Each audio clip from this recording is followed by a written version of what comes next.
Hello friends, તો સ્વાગત છે તમારું મારી ચેનલ ઉપર.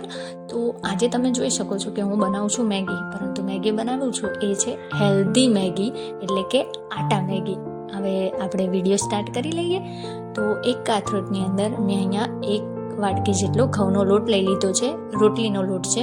એની અંદર થોડું મીઠું, એટલે કે સ્વાદ પ્રમાણે મીઠું એડ કરી લીધું છે. અને હવે આપણે થોડું પાણી એડ કરીને આપણે લોટ બાંધવાનો છે. થોડું પાણી એટલે કે આપણે જે નોર્મલી લોટ બાંધીએ છીએ રોટલીનો, એમાં તો આપણને અંદાજો આવી જ જાય છે કે કેટલું પાણી જોઈશે, અને એનો સોફ્ટ ડો હોય છે, એટલે કે સોફ્ટ આપણે લોટ બાંધીએ છીએ. પરંતુ એવો આપણે નરમ, એટલે કે સોફ્ટ લોટ બાંધવાનો નથી. આપણે આ મેગી ઘરે બનાવવાની છે, તો આપણે એનો એકદમ કઠણ લોટ બાંધવાનો છે, એનો ઢીલો લોટ બાંધવાનો નથી. જો ઢીલો લોટ હશે તો મેગીની જે સેવ બનાવીશું એ એકબીજાથી ચીપકી જશે. પરંતુ આવી રીતે આપણે કઠણ લોટ બાંધીશું તો એ સરસ એકદમ આપણી સેવ રેડી થઈ જશે. તો અહીંયા આપણે પહેલાં લોટ બાંધી લઈએ, અને લોટ કઈ રીતના હોવો જોઈએ એ હું તમને આગળ વિડીયોમાં જણાવું છું.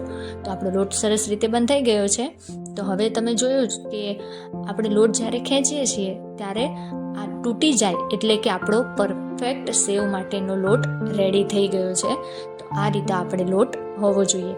હવે આપણે એને ઢાંકીને મૂકી દેવાનો છે. હવે આપણે જે શાકભાજી અંદર એડ કરવાના છે મેગીમાં, એ આપણે જોઈ લઈએ અને એને સમારી લઈશું. ડુંગળી, ગાજર, ટમેટું સમારી લેવાના છે, અને વટાણા છે એ આપણા ફોલેલા છે. તો હવે આ બાજુ આપણે પાણી મૂકી દઈશું એક તપેલીની અંદર ગરમ કરવા માટે. એની અંદર આપણે કંઈ જ એડ કરવાનું નથી મીઠું એડ કરવાનું કે નથી આપણે એની અંદર તેલ એડ કરવાનું. તો હવે પાણી ઉકળે છે ત્યાં સુધી આપણે આ બાજુ લોટની અંદર થોડું તેલ એડ કરીને આપણે એને સરસ રીતે મસળી લઈએ.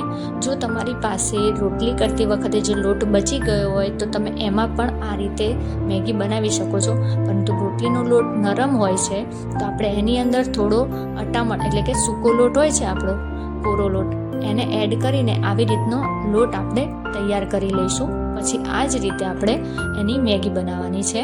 તો હવે આપણો લોટ પણ સરસ રીતે તેલવાળો થઈ ગયો છે, અને આ જે આપણી સેવ પાડવાનો જે સંચો હોય છે એની અંદર આ જાળી છે, સેવની જાળી, એ ફિટ કરી દઈશું. અને ઉપરની તરફથી આપણે જે લોટ આપણો તેલવાળો કર્યો હતો એમાં આપણે સંચામાં થોડું તેલ લગાડીને આપણે લોટને એડ કરી દેવાનો છે. તેલ લગાવેલું હશે તો આપણો લોટ છે એ સહેલાઈથી એમાંથી સેવ પડવા લાગશે. તો આપણે આ લોટ છે એ સંચામાં ભરી લીધો છે. હવે આવી રીતે આપણે ઉપરથી ઢાંકણું એનું બંધ કરીને ઉપરથી જે આપણે આટા છે એને સરસ રીતે ફિટ કરી લઈશું. જે હાથાના પણ આટા છે એને પણ સરસ રીતે આપણે બંધ કરી લેવાનો છે, કે જ્યાં સુધી આપણો લોટ છે ત્યાં સુધી એકદમ સરસ રીતે પહોંચી જાય. તો આપણું આ મશીન છે, સંચો છે, એ પણ એકદમ રેડી છે, અને આ બાજુ પાણી પણ ઉકળી ગયું છે. તો હવે આપણે ધીરે ધીરે એની અંદર સેવ પાડતા જઈશું. તો આની શું છે કે લોટ કઠણ છે, થોડી હાર્ડ રહેશે, પરંતુ જેમ તમે એક વખત ચક્કર ફેરવશો એટલે ઓટોમેટિક સેવ નીચે પડતી જશે, અને ઘડીક વાર માટે ઊભું રહી જવાનું છે. પછી ફરીથી એની સેવ બધી જે ઓટોમેટિક નીચે પડવાની બંધ થાય એટલે પાછું લૂઝ થઈ જશે. તો ફરીથી એક ચક્કર ફેરવશો તો ફરીથી સેવ ઓટોમેટિકલી નીચે પડી જશે. તો આ છે એટલું હાર્ડ પણ નથી, ખાલી બસ તમારે આવી રીતે એને સહેલાઈથી ધીરે ધીરે એને ફેરવવાનું છે. તો આપણી આટલી લાંબી મેં નૂડલ્સના સાઇઝની આપણે સેવ પાડી લીધી છે, અને કાતરથી એવી રીતે એને કટ કરી લીધી છે. તો પહેલાં તો એ નીચે જ પાણીમાં ડૂબી જ જાય છે, પરંતુ જેમ પાણી ઉકળે છે અને લોટ આપણે એકદમ કઠણ બાંધ્યો હતો એના લીધે જો એકદમ છૂટી પણ છે, અને ઉપર પાણીમાં પણ ઉપર તરી આવે છે. તો આવી રીતે હું જે બીજી વખત પણ એટલી જ લાંબી આપણે સેવ પાડી લેવાની છે, અને બીજી વખત પણ એને આવી રીતે કટ કરી અને એને પાણીમાં આપણે ઉકાળવાની છે. તો આવી રીતે તમે જોઈ શકો છો કે એની જાતે જ સેવ છે એ થોડું નીચે આવશે, અને ઉપરથી તમે જેમ પ્રેસ કરતા જશો એ રીતે આપણે એને મેગીની સેવ રેડી થતી જશે. તો તમે જોઈ શકો છો કે ચમચો ફેરવીએ છીએ તો પણ એકબીજાથી ચીપકેલી નથી, અને એકદમ કેવી છૂટી આપણી સેવ છે રેડી થાય છે. તો હવે આને આપણે ઉકળવા દઈએ, અને આ બાજુ આપણે શાક છે એ બધું વઘાર કરી લઈએ. તો એક વાસણ, એટલે કે એક પેનની અંદર મેં થોડું તેલ લઈ લીધું છે, અને એની અંદર મેં અહીંયા જીરું એડ કરી લીધું છે. અને જીરું છે એ સરસ રીતે ફૂટે ત્યાં સુધી આપણે રાહ જોઈશું. તો જીરું પણ સરસ રીતે ફૂટી ગયું છે. તો એની અંદર આપણે હિંગ અને ત્યારબાદ આદુ મરચાંની આપણે પેસ્ટ એડ કરી દઈશું. અહીંયા મેં મરચાં છે ઝીણા ઝીણા સમારી લીધા હતા. તમે લસણ પણ એડ કરી શકો છો. તો આદુ મરચાં નાખી દીધા અને ત્યારબાદ આપણે એની અંદર ડુંગળી, ગાજર અને ટમેટાં છે એ પણ એડ કરી લઈશું. જેટલા વધારે તમારી પાસે શાકભાજી હોય એટલા વધારે પણ તમે શાકભાજી આની અંદર એડ કરી શકો છો. હવે ગાજર અને એ બધાને આપણે સરસ રીતે મિક્સ કરી ઉપરથી મેં વટાણા એડ કરી લીધા છે. અને અહીંયા મેં શાકભાજીના ભાગનું મીઠું એડ કર્યું છે. આપણે જે લોટ બાંધ્યો હતો તો એના ભાગનું તો એમાં મીઠું હતું જ. હવે શાકભાજીના જ ભાગનું મેં અહીંયા મીઠું એડ કરી લીધું છે. તો વધારે ખારું ન થાય એનું ખાસ ધ્યાન રાખવું. હવે એની ઉપર મેં અડધી ચમચી જેટલી હળદર એડ કરી એને પણ મિક્સ કરી લીધું છે. અને હવે આપણે આ શાકભાજી ચડવા દઈએ. હવે શાકભાજી થાય છે ત્યાં સુધી આ બાજુ જોઈ લઈએ તો આપણી સેવ એકદમ સરસ રીતે ચડી ગઈ છે.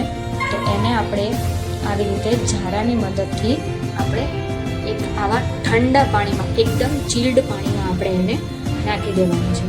અને ચીલ્ડ પાણીમાં એટલે કે શું છે કે ત્યાં ને ત્યાં જ એની પ્રોસેસ છે અટકી જાય અને ચીલ્ડ પાણીના લીધે એકબીજાથી જે છે સેવ ચીપકે નહીં.